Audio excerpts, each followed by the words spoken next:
So, as you know, hopefully, we have our first midterm exam on Thursday. That's what it says. So it's going to be right here from 3:40 to 5. Please arrive early, because there's not enough space for everyone. No, I'm kidding. But first come, first serve. But as you see, we are pretty tight on space. And as I told you, I tried to get a second room, but my request was denied, unfortunately. But I think we'll manage. But just you realize there's so many students, so there are a lot of logistical problems as it is. So just to make these problems a little bit easier to handle, please arrive as early as you can. Well, obviously you can't come before 3:30 because there's not a class. But if you can arrive shortly after 3:30 and take your seats, that'll be great, because then we'll distribute the exams so we can start exactly at 3:40. Okay? Now, all the information about the exam is available online, and I will not go over it now. But I just want to mention a couple of things. One is about what's called a cheat sheet. You will be allowed to have one page of formulas. Standard size, not this is standard size. It has to be handwritten. Number one, it has to be handwritten. It cannot be typed. It cannot be a photocopy. It has to be done by you. That's the point of this. And it has to be on one side only. Not on two sides, but on one side only. If we see that somebody has two sides or a much bigger sheet of paper or something else, we'll have to confiscate it. I'm sorry, but we have to be fair to everyone. Okay, so we'll just apply the same rules. If we see that there's one which does not conform to the standards, we'll have to take it from you. Okay. No other materials are allowed. No scratch paper. If you need scratch paper later on in the exam, you'll ask me and I'll give you some paper. But there will be just one page of formulas on one side that you'll be allowed to have, and then I will distribute with the TAs. We'll distribute the exams to you, so you'll have the exam on which you will write your solutions. Okay? Is that clear? Okay. No calculators, no books, no nothing, no scratch paper. Okay. Are there any questions about the logistical aspects of the exam? Yes. Are we allowed to put examples on the cheat sheet? You can write anything you want on the cheat sheet, as long as it's handwritten, as long as it's written by you. Okay, handwritten on one side, and on the standard side, it's on paper. Okay. Any other questions? Hi. Is it going to be curved? What is going to be curved? In the end. It's more of a terminological question, I guess. So it's a question not so much about the exam, about this midterm exam, but about the grade for the course, right?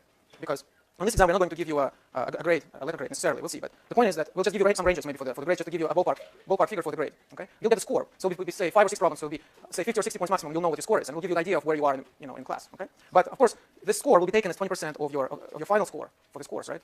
And so when we get the final score, then at the end of the semester, we'll look at the final scores for everybody, and we will then derive the grade. And it will be curved in the sense that there are no predetermined preset ranges. The ranges will depend on how everybody's doing and how their scores break. Okay? So in that sense, it is curved. Any other questions about it? Yes? I'm sorry? No, if you need scratch paper, just ask me. Oh, and I should tell you, at the end of the exam, please put your piece of paper, the sheet of paper inside the exam, so we have it. Okay? I'm sorry? No. All right. Well, you will. If you absolutely have to have it back, just write. I want to get it back. I'm gonna keep it for posterity.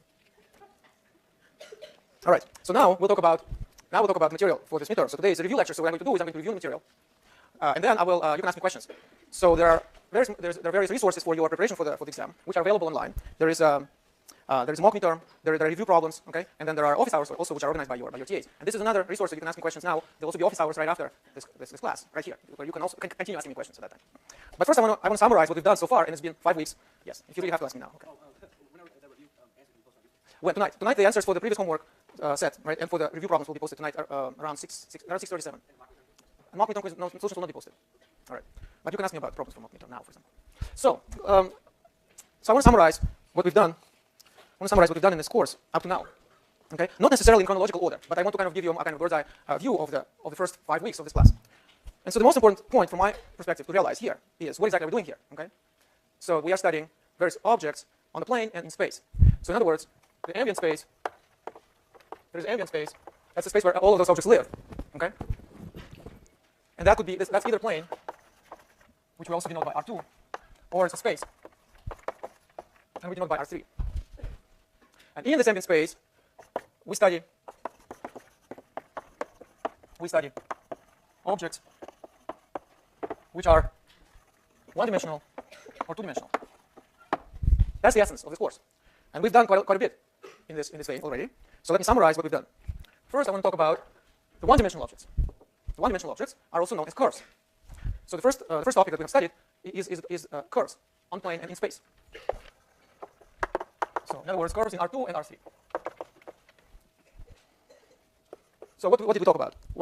How did we study them? Well, we figured out that there were two major ways of representing curves.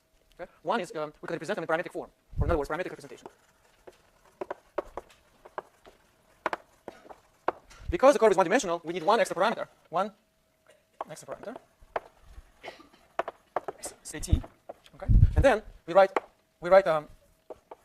present the curve in the following way. We write each coordinate as a function of that variable, that additional variable t. So x would be some function f of t, and y would be some function g of t.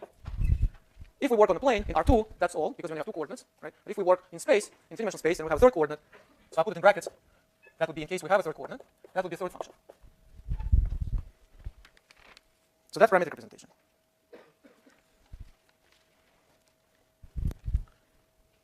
So an example of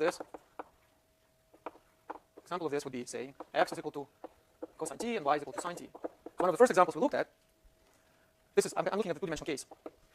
So there's no third coordinate. So in this case, this represents a circle in R2 of radius 1. And you see here that it's important also to keep track of the range of the parameter t. So if you really want to get a circle, you have to specify the t is between 0 and 2 pi, say. So then it's really a circle. Otherwise, in principle, if you don't specify this, and if you allow this variable to go beyond this range, that means that you'll have to wrap around the circle many times. So when you do parametric representation, keep track of what the limits are for this variable t. Okay, so that's the first one.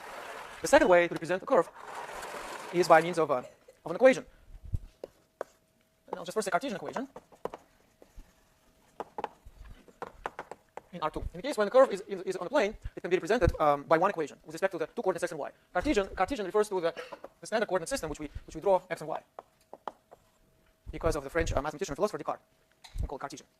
So Cartesian equation in R2, example, is a circle, square plus y squared equals 1. And the same circle as the one we represented over there in parametric form can also be represented by this one equation on the plane. Okay, note that in R3, if we are in three-dimensional space, we would need two equations. Because the dimension of the ambient space is now 3, and so to get to a curve, we have to drop the dimension by 2, so we have to impose two constraints, or two conditions, two equations. And for this reason, we usually do not use this form, this presentation, two equations. But sometimes it happens. So an example is intersection of two surfaces. This is in a homework. There are a couple of exercises like that, where you're given two surfaces, and then each is given by an equation. Each is given by one equation. And so if you have intersection of two surfaces, it means that you have to impose these two equations simultaneously. When you impose these two equations simultaneously, you will describe the intersection. An intersection of two surfaces is usually a curve. So that's why a curve would be then described by two equations. So that's essentially how this kind of pairs of equations showed up in our study so far, because we talked about intersections of two surfaces and that intersection being a curve. But I'll talk about this later when we talk about more general surfaces with curves. Okay, so that's Cartesian. So usually Cartesian equations are in R2 because it's just one. In R3 it will be two equations, and normally we will just prefer to write parametric form where you just need one parameter. It's really a matter of convenience. Okay.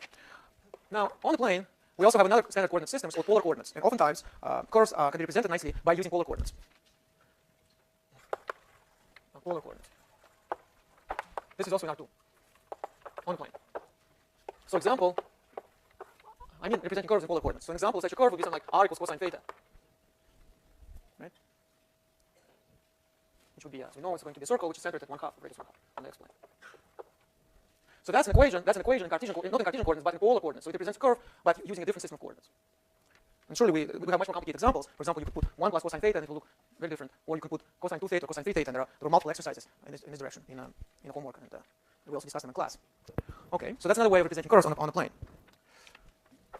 Now, next we look at the big class of curves, which are the simplest curves, both on the plane and in space, and those are the lines. Simplest curves. In other words, up to now, we're talking about the general methods how to represent curves. Now I'm talking about particular classes of curves. And the simplest class of curves is lines. And lines we learned how to represent in different ways. And the standard way is a parametric representation. Parametric representation, which we write like this. R is equal to R0 plus Vt.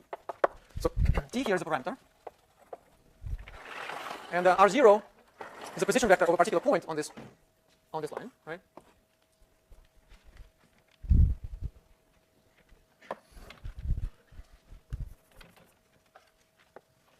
So here's a line, and so that's R0, the position vector of a particular point on this line, and V is a vector along this line. Okay, so these are the two pieces of data that you need to give a coordinate representation, or parametric representation for a line. You need a point and you need a vector which goes along this line. Now here already we're using vectors. So this was I don't want to separate this as a separate topic, vectors. In a way, it's really some technique that we learned to deal with the two-dimensional, three-dimensional space and objects in two-dimensional and three-dimensional spaces. It's very convenient because if you use vectors, you can add them up. And we saw how by using this additional vectors and also multiplication vector by scalar, we can represent all points along this line in one stroke, so to speak, by this formula, R0 plus Vt. But if you wish, you can write everything in components. You can write R0 as some point as x0, y0, and z0. And remember, this is notation we use for vectors. This angle brackets, as opposed to the round brackets for the point. And it's not just to be pedantic and to make everyone's life complicated, but there is, as I explained on multiplications, there's a big difference between vectors and points, right? For example, points we cannot add up, and vectors we can add up. So, but once you have a point, you can draw a vector from the origin to this point, and that's a position vector. So essentially it just means changing the round brackets by the angle brackets. And if we write v as ABC, then this formula can also be written in components just like this.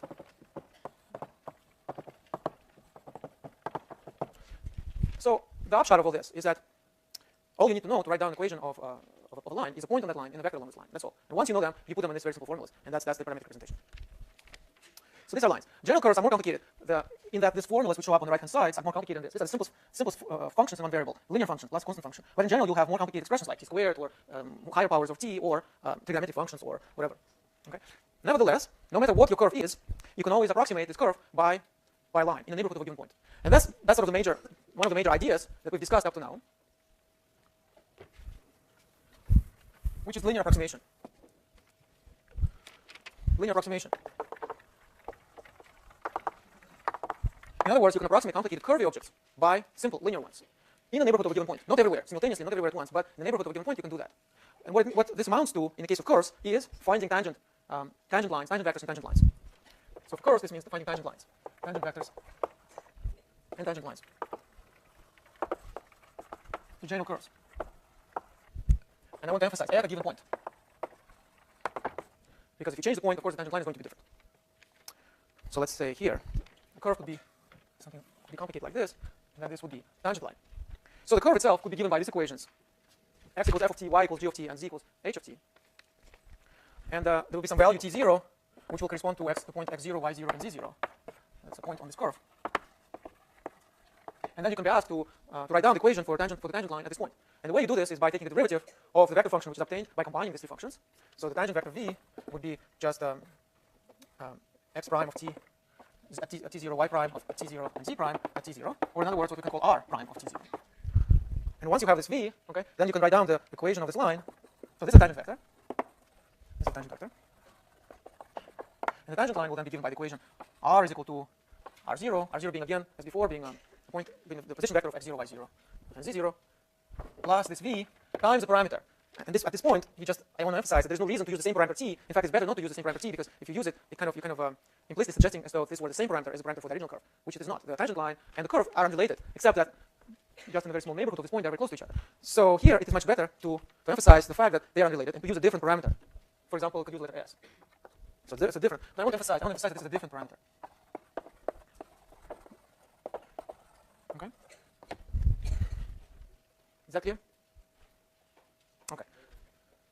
Question? Oh, yes. Yeah, so we can derivative to find the vector t0. So you write in that form, but yeah, instead of Yeah, well, so what this means is, the derivative evaluated at t0, right?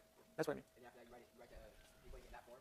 After that, I take this v, this particular v, and I write the equation in this form. Okay, your parameter now is. I don't want to call it s. You can call it anything else, any other letter you like, but I want to emphasize that it shouldn't be the same as t, because then it's confusing, because then it looks like there's some connection between the two curves, the curve itself and the tangent line, right? But there isn't a connection.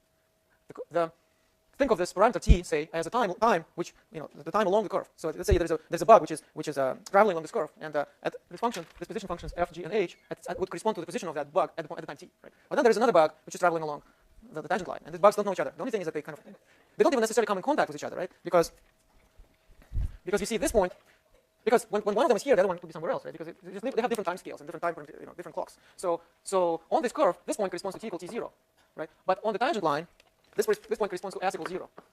Because when s is equal to 0, the second term drops out. Vs drops out. So what you have is just r0. So the second bug is here when his or her time shows 0, right? Whereas the other one is here at the time t0. So there's no connection between the two. The point of tangent line is to have a line which is the simplest possible curve, approximately